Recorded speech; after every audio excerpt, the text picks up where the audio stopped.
The 15-Point Plan is part of the Win, Make, Give podcast network.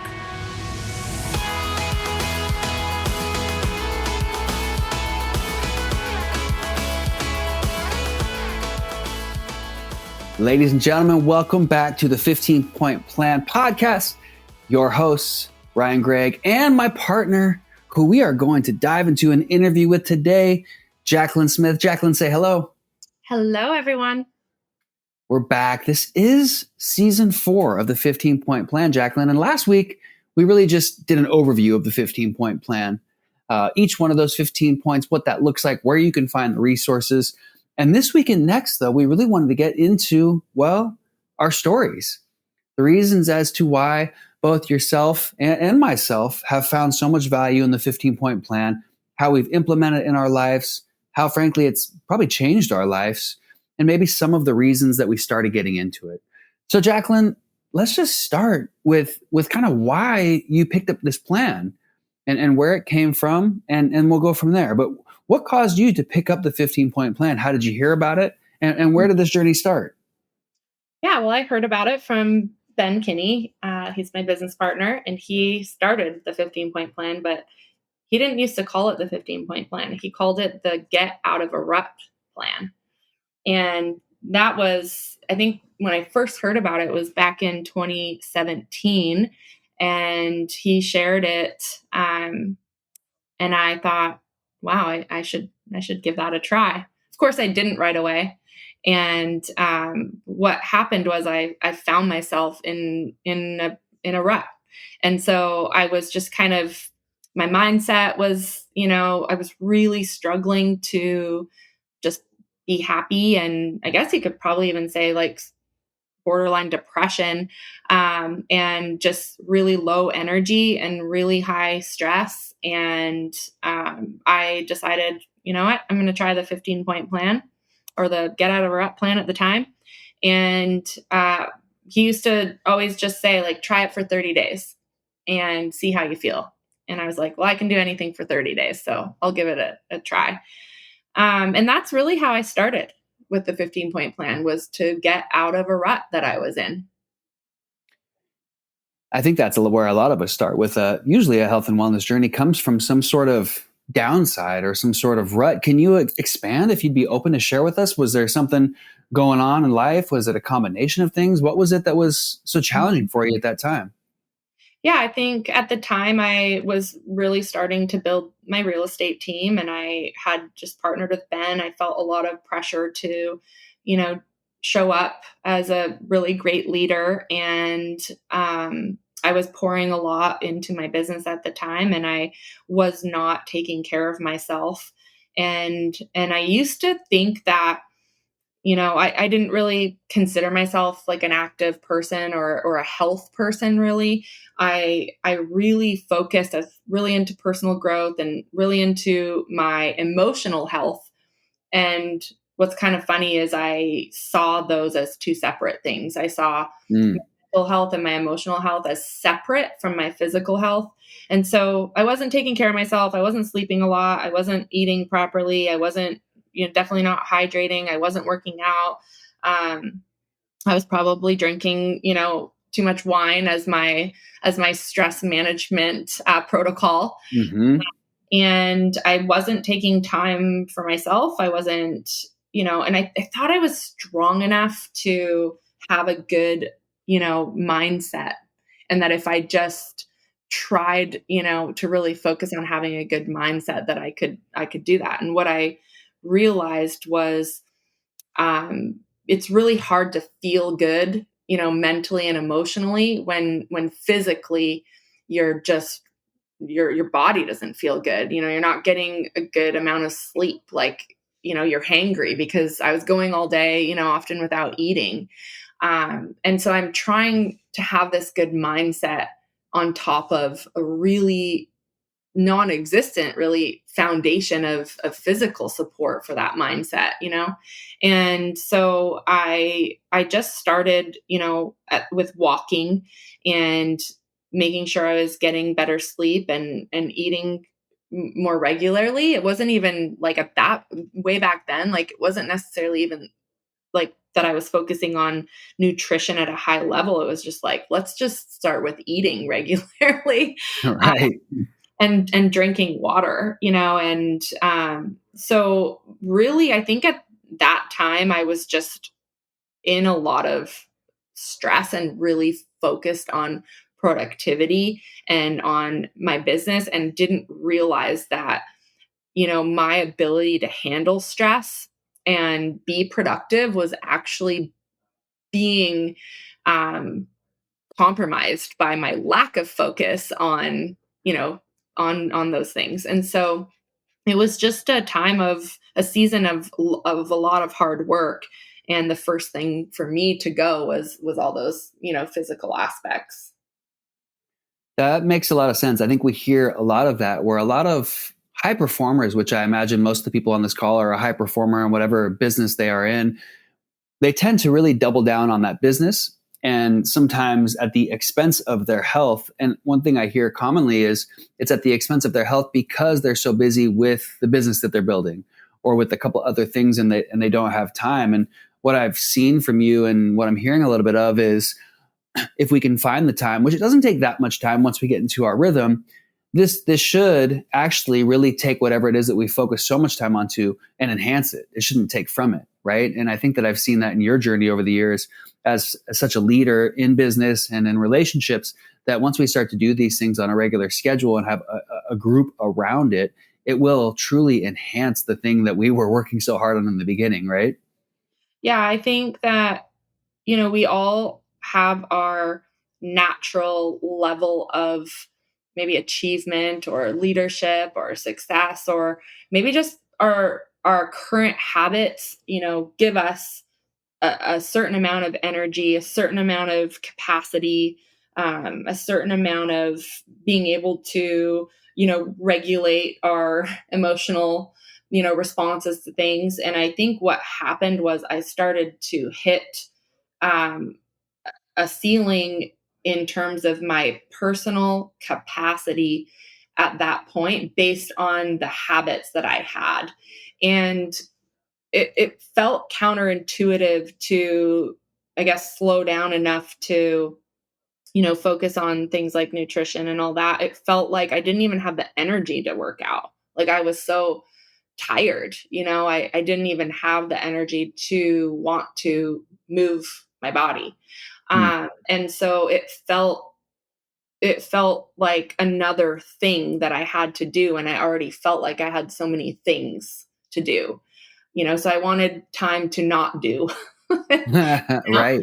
um, and and what I learned just by doing this for 30 days and seeing how much better I felt was, in order for me to grow and to lead the team I was building and to become the kind of leader that I wanted, I had to find a way to increase my capacity to handle, stressful things, and to show up the way that I wanted to show up for my people at work, and still have, energy for my family, because I'm a mom, I'm a wife, I'm a friend.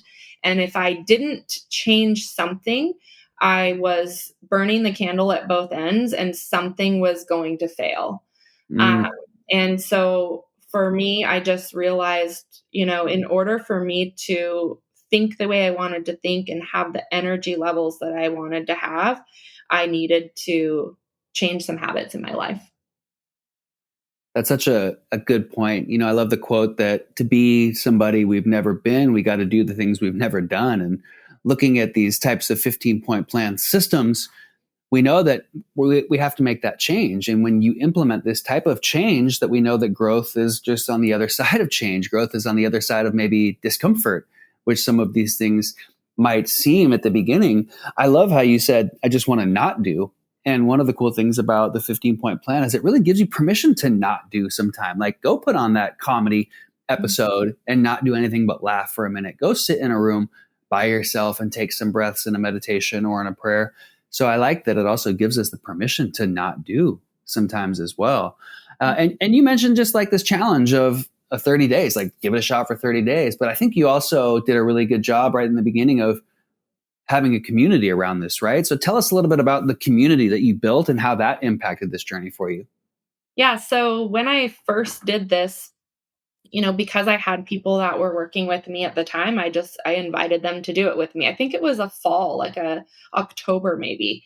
And I just invited my team, like whoever wants to do the 15-point plan, come do it with me. And for me, one of the things in my life that I've done in a lot of different areas is whenever I need or want to make sure I'm accountable to something, I tell people about it. So a lot of people will see me post on social media or, kind of create these groups. And it's not because I want to tell the world everything. It's actually because if I don't, I probably won't do it. So if I don't Right. tell you that I'm going to do the 15-point plan for 30 days, I'll do it for a week or two and then I'll start to fall off. And so I invited my team with me at the time. And then, over time, we did it for 30 days and I'd kind of keep going. And then over time, I'd fall off the wagon or whatever. And then I ended up doing it again, a few years back. I've pretty much done it every year. But a few years ago, I decided, hey, I'm going to do this virtual group. I think it might have been, during like the COVID years, 2020, whatever, and Right. 21. And I invited a bunch of people to do this with me for 30 days. And it was a February. And I wanted to just do it for 30 days, get back on track after, holidays and the new year. And so we did February. It was kind of like show yourself some love, self-love, month with Right. Valentine's or whatever. And we did the 15-point plan together and I had a Facebook group and we did it for 30 days. And that just leading a group of people that are coming on the journey with me always gives me a level of accountability. I mean, I'm the leader. I invited you to do this. I can't quit. I can't be the one that quits. That's right. I gotta be the last man standing. And so, over time people would drop out and fall off, but I wasn't allowed to, because when you're the leader, you gotta be there. So for me, that really helped me gain consistency with doing it, was just doing it with other people. And, what I do now with the 15-point plan looks so different than what I did back then. Like over the years, every time I've done it as a 30-day challenge, my definition as example of hydration, would change. At one point, it was, drinking X amount of water every day. At one point it was, if I didn't drink alcohol, I got my hydration point. Right. And so over time, things have changed. My definition of movement has certainly changed. It was just walking for, 20, 30 minutes at one point, or doing yoga. Now it's, definitely a higher level of workout that I count as my movement point. So over the years, it's changed, but the framework of the 15 points and making sure that I'm covering them all, because I really feel like the 15-point plan is this holistic system that cares for all aspects. It's not like a physical, like a lot of the health challenges, it's just focused on your physical health. But what about your mindfulness and your gratitude? And you could be doing all the best workouts and have the best nutrition, but then if you're taking in garbage, through the news and social media, like, your mental diet or your emotional diet isn't great. And so I feel like this is really, really holistic. It has hobbies, serving, your time, how you're using your time, physical, mental, emotional. And it's a really holistic plan to make sure that you're taking care of your whole being. I love the word holistic. I couldn't agree more. I think this is a very holistic plan. And when we follow it and we do it long enough, then hopefully it becomes a habit. And we know it's become a habit, like you said, because it feels weird not to do some of these things after you do it for a while. And I think it's completely natural that it would change, because hopefully we as humans are changing, and just like the seasons and life changes. So we might change some of the ways that we approach the 15-point plan. But I really love how you said you started with movement, with walking. And I think a goal both that you and I have is to encourage people to just start somewhere, wherever that may be. There's no right or wrong way, as long as you're starting somewhere. Some people might want to run a marathon, Some people maybe aren't getting any movement. So maybe that first step for movement is just going for a walk. So tell us a little bit about that, Jacqueline, what that looked like for you to start and where you're at now, what that journey specifically with your movement part has been and how we can apply that to our audience that maybe don't want to go run a marathon. They just want to get started. Yeah. Well, in, being cognizant of time, I just want to encourage you, like, even just with movement, it's just start where you're at and like build and move the needle forward in some way, right? So you might be someone that already works out every single day. That point for you may be already a habit, but maybe mindfulness isn't a habit, right? Maybe you have 4 kids and you do your workout every day and you're always go, go, go. And you need to really, get some mindfulness, some downtime, some not do time, right, for yourself in your day. And so whether it's movement, laughter, whatever it is, just start with the 15-point plan, commit to doing it for 30 days and see where do you naturally already get your points pretty consistently. And then what are 1 or 2 other things that you can start to build a habit and add to what you're already doing. And that's, and don't feel like you have to add them all at once, but what's one thing that you can start building onto your already, foundational habits. That would be my advice to anyone getting started. It sounds like just taking it one day at a time. I think one thing that I know I do is I get, when it comes to a challenge or a change, I kind of feel like I have to do all of the things, but let's just do it 1 point at a time, 1 day at a time, and set yourself up for wins. Sounds like you did a good job on that, Jacqueline, of I want to continue this. I want to do this for my life and just win every day. So it sounds like, how can we win every day? How can we just add 1 more point?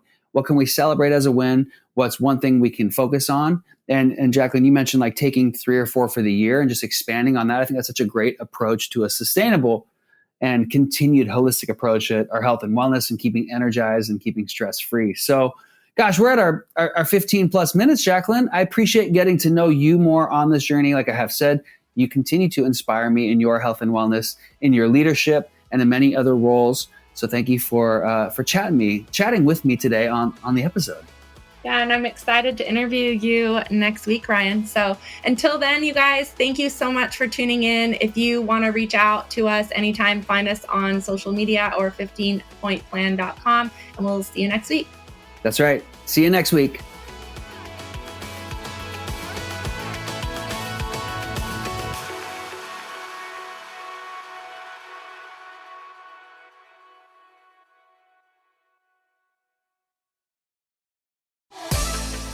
Hi, Chad Himes here, and I want to let you know about my podcast, Achieve Your Apex, on the Win, Make, Give podcast network.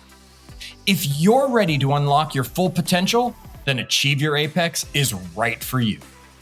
Join me as we go on a journey to becoming your best self. Using my best-selling book as our guide, I'll share practical tips, inspiring stories, and fantastic interviews so you can achieve your apex. Whether it's personal development, career success, or mastering your mindset, we've got you covered. Subscribe now to Achieve Your Apex wherever you get your podcasts and start your transformation today.